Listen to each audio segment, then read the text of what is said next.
অসমৰ পৰা এছাম দক্ষ প্ৰশাসনিক বিষয়া সৃষ্টি কৰিবৰ কাৰণে সদৌ অসম ছাত্ৰ সন্থাই প্ৰত্যাশা শীৰ্ষক এক প্ৰকল্প গ্ৰহণ কৰিছিল আৰু এই প্ৰকল্পৰ বিষয়ে ইতিমধ্যে সংবাদ মাধ্যমৰ জৰিয়তে আমি অসমৰ ৰাইজক সবিশেষ জনাইছো। এই প্ৰকল্পৰ অধীনত অসমৰ পৰা কেন্দ্ৰীয় লোকসেৱা আয়োগৰ অসামৰিক সেৱাৰ পৰীক্ষাত প্ৰিলিমছ উত্তীৰ্ণ যিসকল অসম সন্তান আছে তেখেতসকলৰ মেইনছ পৰীক্ষাৰ কাৰণে মূল পৰীক্ষাৰ প্ৰশিক্ষণৰ কাৰণে সহায় কৰিবলৈ এক বিশেষ জলপানি দিয়াৰ ব্যৱস্থা কৰা হৈছে।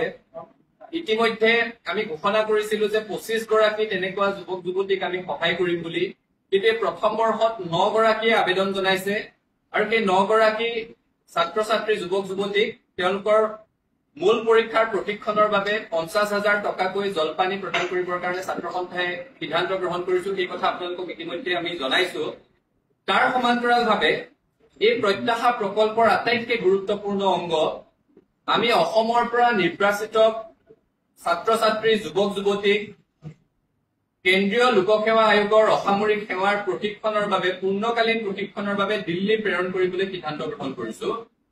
অসমৰ পৰা 26 গৰাকী ছাত্ৰ ছাত্ৰী যুৱক যুৱতী আৰু উত্তৰ পূৰ্বাঞ্চলৰ আন ৰাজ্যৰ পৰা উত্তৰ পূৰ্বাঞ্চল ছাত্ৰ সংগঠনৰ জৰিয়তে প্ৰতিখন ৰাজ্যৰ পৰা 2 গৰাকীকৈ নিৰ্বাচন কৰি মুঠ 14 গৰাকী, অৰ্থাৎ অসমৰ 26 গৰাকী আৰু উত্তৰ পূৰ্বাঞ্চলৰ আন ৰাজ্যৰ 14 গৰাকী মিলি 40 গৰাকী ছাত্ৰ ছাত্ৰী যুৱক যুৱতীক পূৰ্ণকালীন প্ৰশিক্ষণৰ বাবে দিল্লী প্ৰেৰণ কৰিবলৈ সদৌ অসম ছাত্ৰ সন্থাই সিদ্ধান্ত গ্ৰহণ কৰিছো। দিল্লীৰ নিৰ্বাচিত প্ৰশিক্ষণ প্ৰতিষ্ঠানত তেখেতসকলক কেন্দ্ৰীয় লোকসেৱা আয়োগৰ অসামৰিক সেৱাৰ পৰীক্ষাৰ বাবে প্ৰশিক্ষণ আগবঢ়োৱা হ'ব আৰু এই গোটেই প্ৰক্ৰিয়াটো ছাত্ৰ সন্থাই আৰম্ভ কৰিবলৈ বিচাৰিছো। তাৰ কাৰণে এক বিশেষ বাছনি পৰীক্ষাৰ ব্যৱস্থা কৰা হৈছে। বাছনিৰ এটা প্ৰক্ৰিয়া থাকিব। অহা কাইলৈ অৰ্থাৎ 26 জুলাইৰ পৰা সদৌ অসম ছাত্ৰ সন্থাৰ ৱেবছাইট www.asu.org.in তাত আমি প্ৰপত্ৰ মুকলি কৰি দিম। এই প্ৰপত্ৰ পূৰণ কৰি ছাত্ৰ ছাত্ৰী যুৱক যুৱতীসকলে যিসকল দিল্লীত প্ৰশিক্ষণৰ বাবে যাবলৈ ইচ্ছুক তেখেতসকলে আবেদন কৰিব পাৰিব।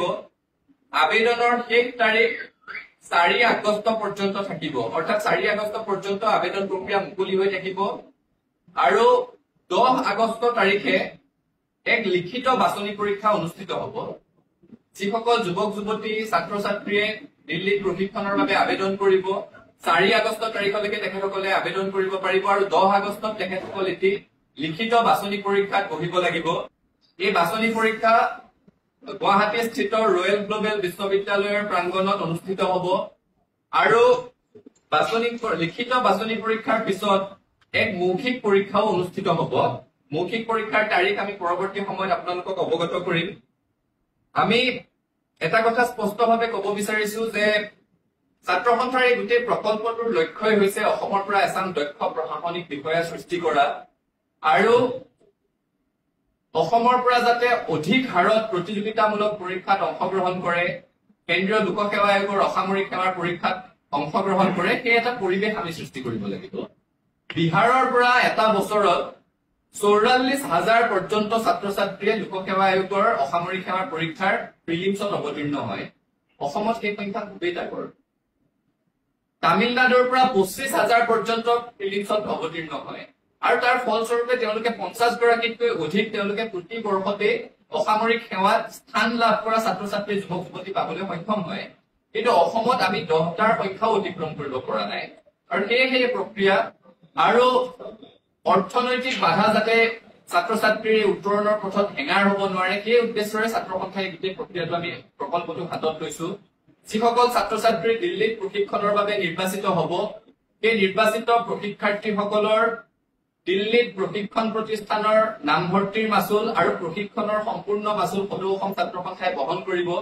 তাৰ সমান্তৰালভাৱে সেই ছাত্ৰ ছাত্ৰীসকল দিল্লীত থকা অৱস্থাত তেওঁলোকে মাহিলী এক জলপানিও লাভ কৰিবলৈ সক্ষম হ'ব। আমি কাইলৈৰ পৰা অৰ্থাৎ 26 জুলাইৰ পৰা আবেদনৰ প্ৰক্ৰিয়াটো মুকলি কৰি দিছো। 4 আগষ্ট পৰ্যন্ত এই প্ৰক্ৰিয়া অব্যাহত থাকিব। 10 আগষ্টত বাছনি পৰীক্ষা অনুষ্ঠিত হ'ব। তাৰ আগত 4 জুলাইৰ পৰা 10 জুলাইৰ ভিতৰত এডমিট কাৰ্ড প্ৰদান কৰা হ'ব ছাত্ৰ ছাত্ৰীসকলক। আমি সকলোকে অনুৰোধ জনাইছো যিসকলৰ অসামৰিক সেৱাৰ পৰীক্ষাত অৱতীৰ্ণ হ'বলৈ ইচ্ছা আছে, যিসকলে অসামৰিক সেৱাক জীৱনৰ লক্ষ্য হিচাপে বাছি লব বিচাৰিছে আৰু যিসকলৰ মনত নিষ্ঠা আছে যে আমি সঁচা অৰ্থত এক প্ৰয়াস কৰি চাব বিচাৰো তেখেতসকলে আবেদন কৰক। সদৌ অসম ছাত্ৰ সন্থাই তেখেতসকলক দিল্লীত প্ৰশিক্ষণৰ সুব্যৱস্থা আমি কৰি দিম। দিল্লীৰ খুব প্ৰতিষ্ঠিত নিৰ্বাচিত প্ৰতিষ্ঠানত তেওঁলোকৰ প্ৰশিক্ষণৰ ব্যৱস্থা কৰা হব আৰু এই গোটেই প্ৰক্ৰিয়াটোৰ সবিশেষ সদৌ অসম ছাত্ৰ সন্থাৰ ৱেবছাইট www.asu.org.in তাৰ সমান্তৰালভাৱে সদৌ অসম ছাত্ৰ সন্থাৰ সামাজিক মাধ্যমৰ যিসমূহ পেজ আছে তাত উপলব্ধ হব। তাৰ সমান্তৰালভাৱে অসমৰ নিৰ্বাচিত বাতৰি কাকতৰ বিজ্ঞাপন হিচাপেও এই গোটেই প্ৰক্ৰিয়াটোৰ সবিশেষ প্ৰকাশ পাব। আপোনালোকৰ মাধ্যমেৰে অসমৰ নতুন চাম যুৱক যুৱতী ছাত্ৰ ছাত্ৰীক আমি অনুৰোধ জনাইছো, আহ্বান জনাইছো যে আপোনালোকে নিষ্ঠা সহকাৰে এই প্ৰক্ৰিয়াত অংশগ্ৰহণ কৰক আৰু অসমৰ পৰা দক্ষ প্ৰশাসনিক বিষয়া সৃষ্টি হোৱা এই গোটেই প্ৰক্ৰিয়াটোত এই গোটেই আন্দোলনটোত আপোনালোকে খুব নিষ্ঠাৰে সৈতে যোগ দিয়ক, তাকেই সকলোকে আহ্বান জনাইছো।